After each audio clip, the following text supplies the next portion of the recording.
don't see the lineup? Yeah, we see the lineup. I'm just waiting to see who's next. Jay-Z is setting Diddy up. District of New York has a 98.2 conviction rate. For those who don't know, if you got 100 people, only 1.8 has won against them. So now, with the sex trafficking, it only takes one witness to convince the jury. And we know who that witness is going to be, Cass. So now, it's not only the sex trafficking, it's the guns, drugs. So I don't understand why this ever even got to this point, but it is what it is. You hear what he said? That they're going to go through everything that he did with a fine-tooth comb. And they give what they call discovery to his lawyers. He either say, I'm going to take the time, because if he go to court with it, he going to spend the rest of his life behind bars. It's looking like Jay-Z might be facing some jail time, as Diddy has allegedly revealed his involvement in the situation. Now, instead of denying it, Jay-Z is reportedly assembling a strong legal team to defend himself. Jay-Z, man, he's involved, but he's involved with this shit, man. He involved with that play shit. Like, see, people don't understand the science behind Satan, Lucifer, and God. And if you notice, he calls himself Jehovah. I got raped when I was 11, Twist. I loved it. I ain't never pressed charges. I'm gonna do you like baby them did me. Yeah. I'll never forget that day. You know, I'm gonna tell y'all that too, man. Y'all becoming rappers. Y'all make it to Hollywood, y'all get invited to these parties and all that. Don't be curious, bro. Don't be opening doors. Don't open them. Cat Williams told you, don't open them doors. Bro, we opened the door and we saw it. You know what I'm saying? We saw a whole lot of, you know. And it was people that you were familiar with. Be gay in Hollywood, you never fucking expected. They be having these big ass mansion parties, and the mansion party, the whole mansion is a party, and then it's a separate party in the little rooms. I ain't been famous that goddamn long. I'm excited as a motherfucker to be at the mansion party. You be looking at all the goddamn rooms, and you fuck around and look in the wrong room and shit. It's almost like he's guilty of something. Who knew? Now, reports suggest Diddy is trying to cut a deal with the feds by bringing up Jay-Z's involvement in the whole Corey tragedy. It out. Jay-Z gave Corey a ring, allegedly. Right? You see it right there on her hand. She can't afford that damn ring. That's a massive ring. Jay had given it to her. Right? Allegedly. And all of a sudden,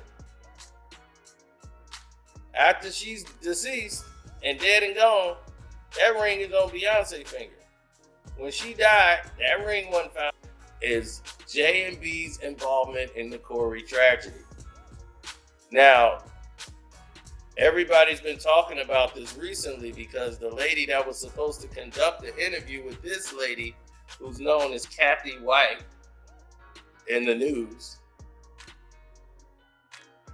she died from a brain aneurysm right before her interview. Right? Now, here's the big thing that nobody really knows. How she met Jay, everything is in this video. This video is only on the Patreon. So if you're a Patreon member, you get to see this. Taking Pimp C wasn't bad enough? Real life. Real life. Acceptable monster at this time. Like R. Kelly was the last time I sat on this couch. So who's next? Y'all don't see the lineup? Yeah, we see the lineup. I'm just waiting to see who's next. Jay-Z is setting Diddy up. Why is everyone having such a hard time? He ain't doing shit different. He lined up D. Haven, stole his life and identity. He lined up Big L, stole his life and identity. He lined up Dame Dash, stole his life, identity, and took his love. Lined up R. Kelly. He wants to be the one.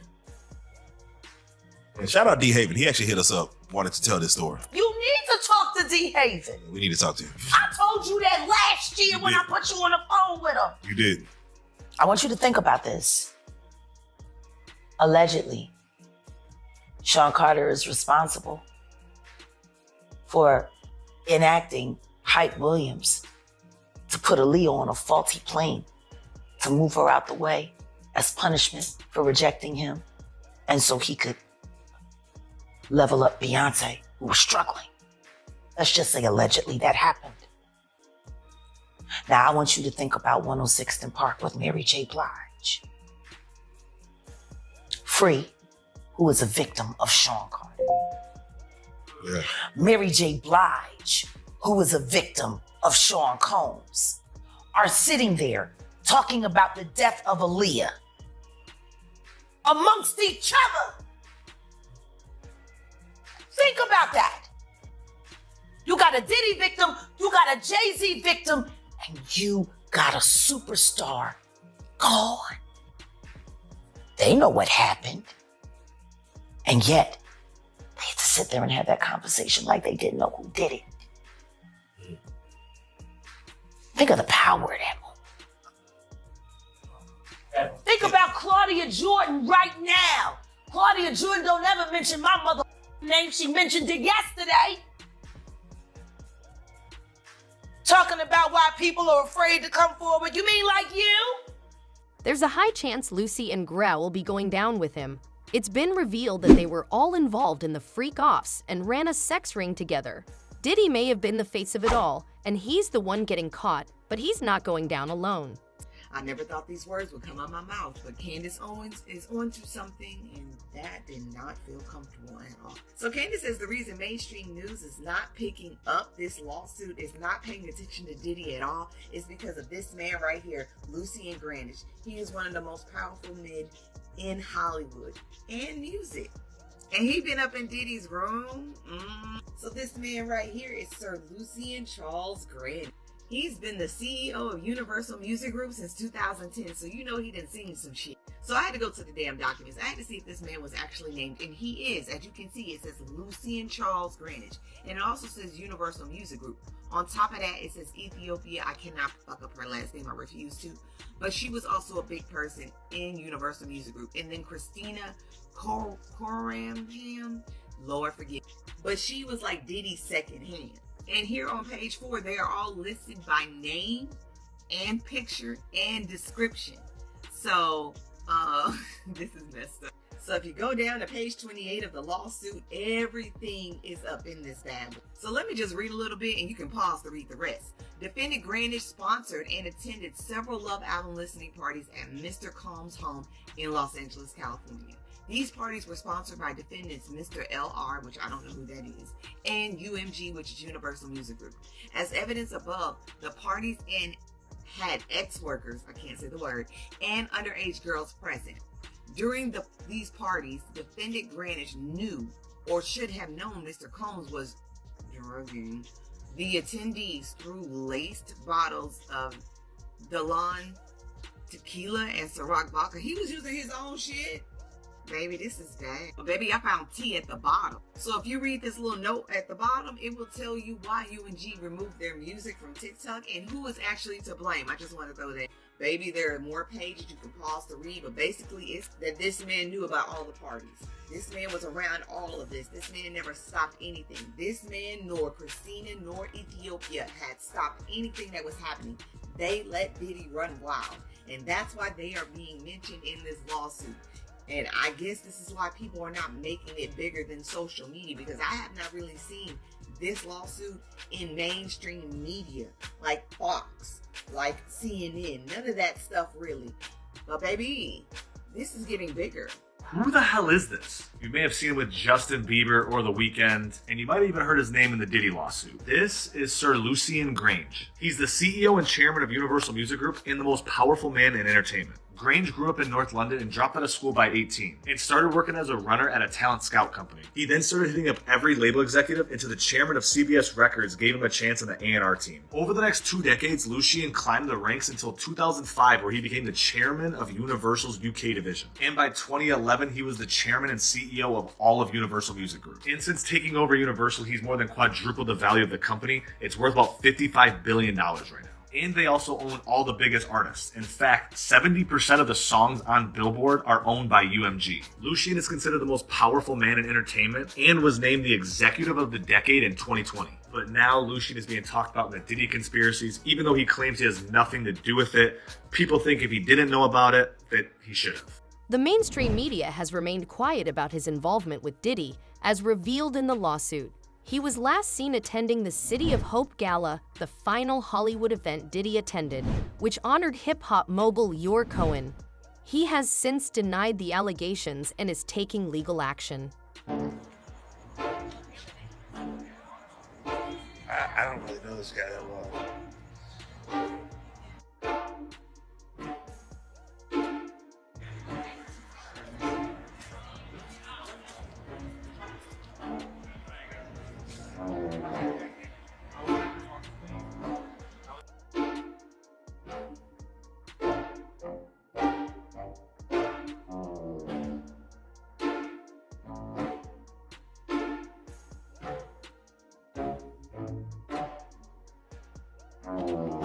You all take care.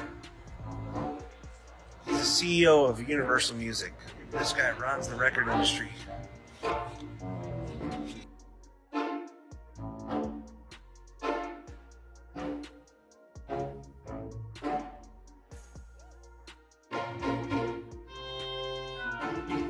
In a damning interview, John Deal reveals that Russell Simmons isn't innocent either.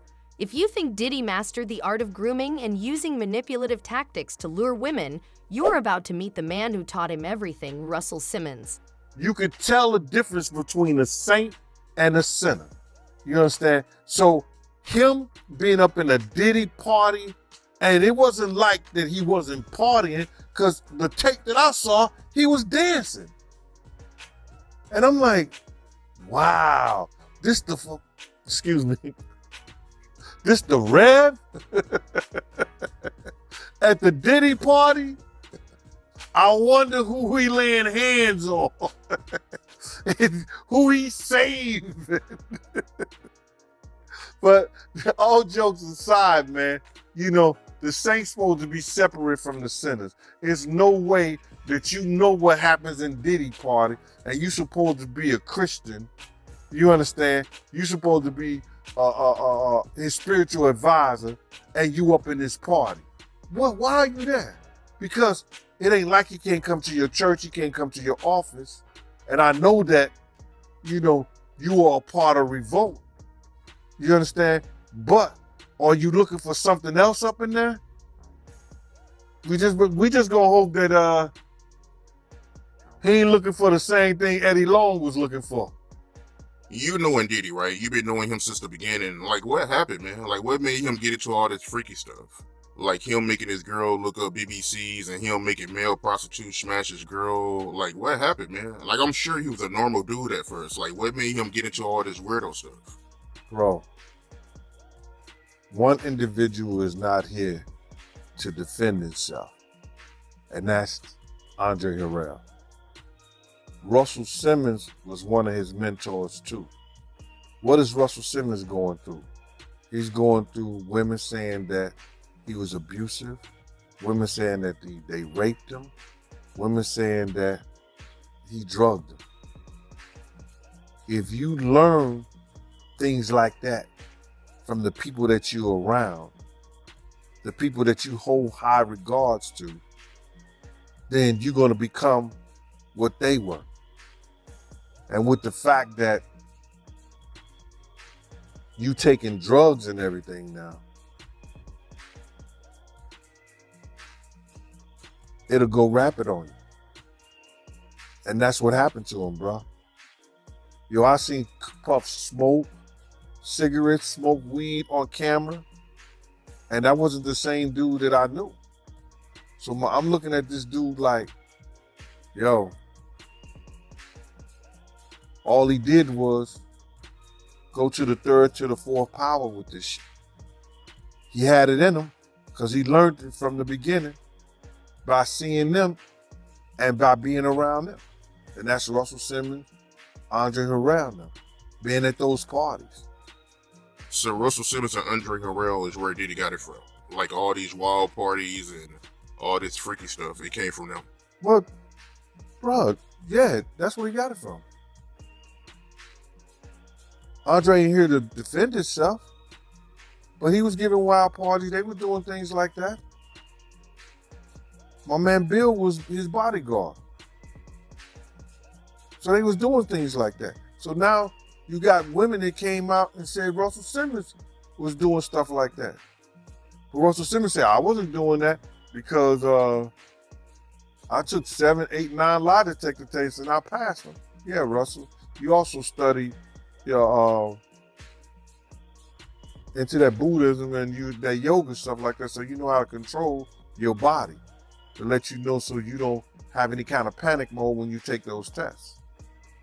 Keep it a buck. That's why you got into that Zen shit. You take a lie detector test, it's not going to come up because you know how to control your body. When Diddy fails to manipulate you or realizes you've caught on to his tactics, his next move is to set you up. You're not paying me and you're not respecting me. And that's the real problem. All right. And that's just the beginning. All right, then there's people that try to do bodily harm with me. They will be in the house with Puff. So I'm like, it's a funny game y'all playing behind the scenes. So when people see me, they just see me turned up. They just see me agitated. They just see me aggressive, but they don't know why. So if somebody, let's just say we run down on Gilly car, if we got guns or whatever, where we got them, and we trap Gilly, and then the next week you see Wallow with me at your house, how are you gonna feel? Yeah, I'm snapping out. Tweaking, right? I know what you're thinking. Why would anyone go to jail for attending a party, right?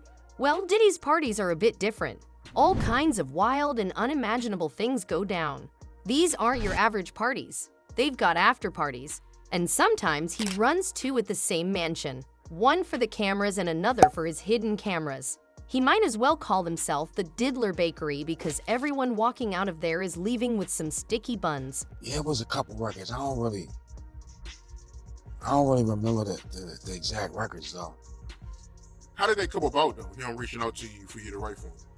I did that early in my career when I first signed with Rockefeller. It was a little bidding war. I got the call from Puff, and me, him, and Nas was going to do a record together. Then I wound up staying at the studio doing a couple records. That's news to me, man. So he was trying to sign you to Bad Boy. Yeah. Yeah. Yeah, that's news right there, yeah. I could have been that Bad Boy. I could have been Rough Riders. Couple spots. Why didn't you sign a Bad Boy? I was already committed to Rockefeller. I ain't signed no contract yet, but it was already done. When you look back in hindsight, do you regret it? Being signed to Rockefeller? Yeah. Hell no. No, I don't regret that at all. So when you look back at your career, knowing that you could have been at Bad Boy or Rough Riders, you still, if you go back, you would still sign. You listen to that question you just asked me. Bad Boy or Rough Riders? Maybe Rough Riders. But right now, in hindsight, looking at things, nah. right. Nah. Nah. I feel you, man. I feel you. But I gotta ask you, man. I gotta ask you this. How you feel about the situation Diddy going through right now? Man. It's wild. You know, y'all got that game Pause. They stopped saying pause and now was no Diddy. That's a bad joint. That's bad. Man, no Diddy. Have you ever been to his parties? Not one. Not one. Not one. Ever. Yo, have you heard about him though? Yeah. You didn't hear about them parties? Nah, that wasn't from me. No, sir. What you hear about him? Same thing everybody else heard about him.